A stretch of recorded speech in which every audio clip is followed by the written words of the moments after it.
While our politicians from the local and federal level spend us into oblivion and our police services are being obliterated and services are being cut, they talk about taking our guns. We must no longer accept the falsehood nor reinforce it by calling our good, decent, brave men and women who wear blue on our city streets. We must not call them first responders anymore. It's time for America to remember what the Carter administration began to teach was not true. It was the Carter administration that started to teach us that they were the first responders. Up until that time, we knew we were the first responders. They were our backup. When there is trouble, let us be the first on the scene to help. Let us be the first responder when someone is sick or hungry or frightened. Let us be the first to share our bread with the hungry. Let us be the first to open our hearts to the homeless and the poor. Let us be the first to remove the yoke of injustice. Let us be the first to tell the truth again.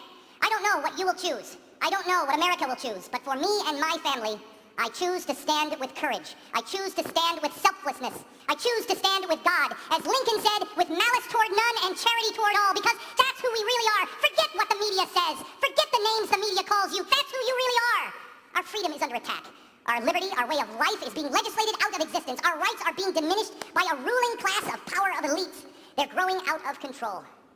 We are in a precarious situation. We are. The hour grows late. We have a government that is now run by radical revolutionaries actively working against the Constitution and the American people. There are politicians in the government, both Democrat and Republican, who still, if they're not involved, still don't even understand what they're dealing with. They're dealing with a different kind of enemy, and they are playing for the stakes of the world. They're not tinkering around the edges anymore. They are going after the very core of America, because they know if you lose the Second Amendment, you certainly lose the First and the Fourth, and the Fifth, the right to a grand jury, and the 10th, and the 14th, and the 19th, and all in the end you'll be left with is the income tax. Maybe if you're lucky, they also still won't quarter any soldiers in your house, I'm not sure. Charlton Heston stood. He stood in 1976, and he said, "Out of my cold, dead hands." He drew the line in the sand.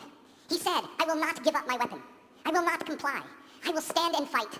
But we have to define what a fight means, and it must allow us to remain true to who we are. Tonight, let a new chapter of the fight for liberty begin. And let it not be defined by that one line, "out of our cold, dead hands." But instead, let it be defined by the hearts of good people, the active minds of a free people, the actions of a righteous people. Because it's about who we are. We're Americans. And it's time to be proud to be American again and carry a cause that is greater than ourselves again. It is time now to no longer run from labels or fear them. Instead, embrace those things that will only be the life preserver and the only life preserver of any value. Let us declare without shame, yes, Mr. President, I will cling to my God and my guns, because he is my rock and they are central to our foundation.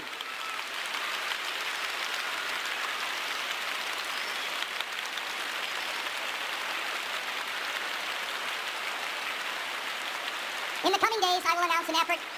In the coming days, I'm going to announce an effort with major partners who know the time of the day, and I hope you and the NRA will join me. We must begin to teach the American people about civil rights and how to stand with civil rights with the same vigor and discipline that was taught to my good friend Alveda King by her Uncle Martin. We must learn what it means to passively resist. Let us resist with the Judeo-Christian tradition. It's what the Underground Railroad and the lunch counters and Tiananmen Square was all about. Most God-fearing, hard-working Americans have always associated things like peace activists or sit-ins or resistance with pot-smoking naked hippies. But by doing so, we have dismissed their power and their true roots. Because the media has taken the 1960s and made the cultural icon of that decade the naked hippie, we miss the truth of what truly moved us forward as a people. It wasn't free love. Free love has nothing to do with freedom or love that had been made just into sex.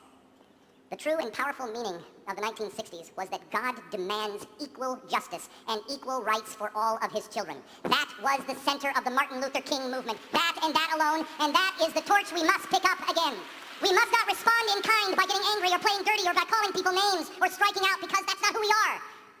We know who they are, and we choose not to be like them.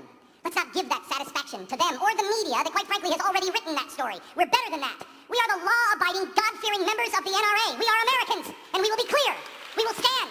We'll march if we have to. We'll stand because we must, but we will not be moved. Our right to keep and bear arms will not be infringed. We will follow the footsteps of Jesus Christ. We will follow the footsteps of Frederick Douglass, Winston Churchill, Thomas Paine, Dietrich Bonhoeffer, Ben-Gurion, Margaret Thatcher, Ronald Reagan, Gandhi, Thomas Jefferson, and Martin Luther King. Hear me now. Hear me now. We shall overcome. Let us not talk anymore about our cold, dead hands, but rather act. Rather be the people who have a cause to use our hands.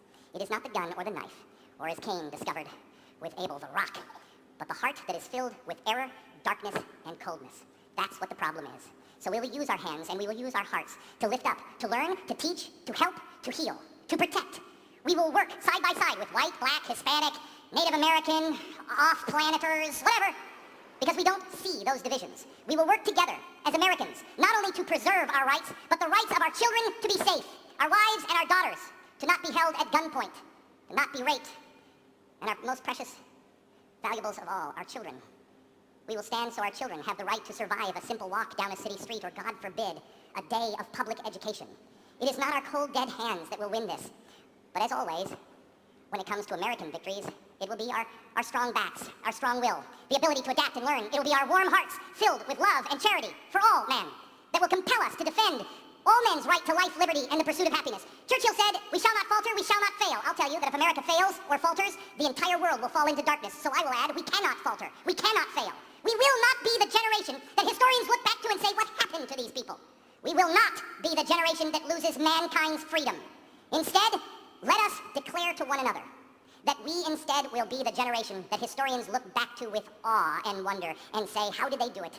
They look back for inspiration, that even in our darkest times, with the greatest reason for doubt and fear, we rose above it.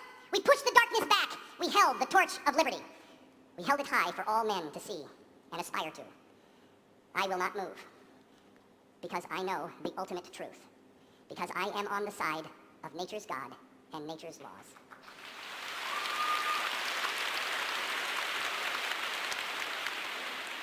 Jesus was a man of love. He was a man of peace. He was a man of forgiveness. But make no mistake, Jesus Christ was also immovable.